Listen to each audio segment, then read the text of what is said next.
Cette chronique est une présentation de Massothérapie Sylvie Royer. On est de retour avec la chronique sur la massothérapie avec Sylvie Royer, qui est massothérapeute. Aujourd'hui, on va parler du massage suédois.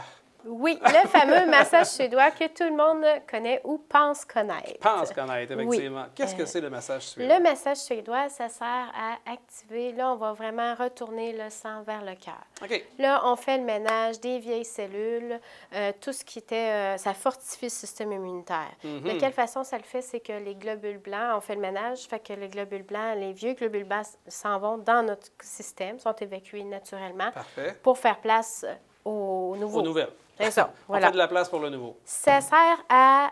c'est au niveau musculaire. On est plus OK. au niveau musculaire, puis on y va par section. Donc, tous les membres sont étirés, tous les membres sont sollicités lors du massage suédois. Ça s'adresse aux gens qui ont des douleurs musculaires, des points, des tensions.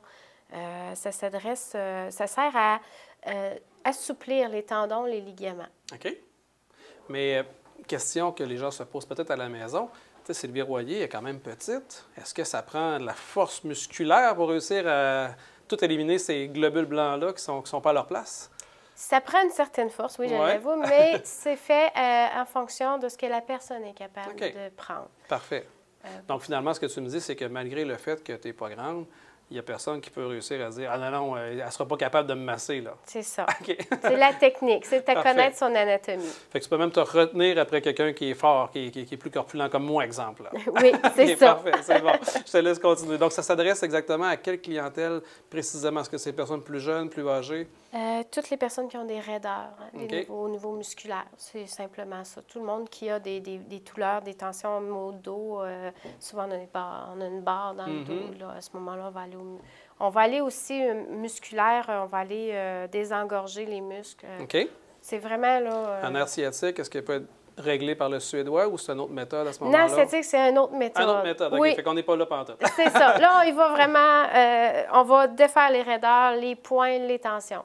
Est-ce que ça peut être l'expression que les disent de faire les nœuds, là? Oui, défaire les nœuds. OK, parfait. C'est le suédois qui va défaire les nœuds à ce moment-là. Ça. Puis, est-ce que les gens, quand ils terminent un massage suédois avec toi, est-ce que les gens vont être tout croche, tout mêlé avec des douleurs ou s'ils te partent de là calmement? Le but du massage suédois et de tous les massages est de détendre. OK. Donc, c'est important de pas que votre massothérapeute n'entre pas dans la... On entre dans la douleur pour défaire la douleur, mais il faut atteindre un certain seuil. Il ne faut pas être tout jammé. Il ne faut pas se crisper quand... Si la douleur est trop intense, le muscle se raidit et il n'y aura aucune efficacité. Le massothérapeute travaille contre lui, dans le fond.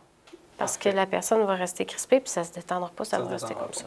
Un massage suédois, pour avoir un bon résultat, combien de séances qu'on peut s'attendre? Est-ce que ça prend 3, 4, 5 séances? Est-ce qu'il faut que les séances soient rapprochées dans une même semaine? C'est quoi le nombre de séances nécessaires pour avoir un bon traitement avec le suédois? Dépendamment de la condition physique de la personne, ça fait combien de temps, ça s'est déjà fait masser, ça rentre tout en ligne de compte. La condition, comme je dis, la condition physique de la personne. Si la personne ne s'est jamais fait masser, puis ça fait 10 ans qu'elle traîne ses douleurs, bien, c'est certain que ça va être efficace sur le moment, mais ça va peut-être falloir venir dans 2 semaines pour la première fois. Là, OK, parfait. Les premières fois, ça peut être plus rapproché un petit peu. Oui, c'est ça. Quand on y va vraiment pour cibler une douleur, pour soulager une douleur précise à ce moment-là présent, là, on y va plus régulièrement, mais après ça, là, je conseille 1 fois par mois. Donc, là, vous n'avez plus de douleur ou les douleurs, ça s'élimine. Donc, la fois par mois, c'est un petit peu comme tu me parlais dans une autre chronique, c'est le volet préventif. Oui. Donc, ça peut aider à ne pas retrouver des grosses douleurs comme on a déjà eu si on y va régulièrement. C'est ça. Les douleurs s'éliminent rapidement, puis on ne traîne pas dans le temps le bobo. Sylvie Royer, merci beaucoup. C'était le suédois. Donc, on parlait aujourd'hui pour le massage. Puis, on va se revoir dans une prochaine chronique avec d'autres types de massages. Merci. Merci. Cette chronique est une présentation de Massothérapie Sylvie Royer.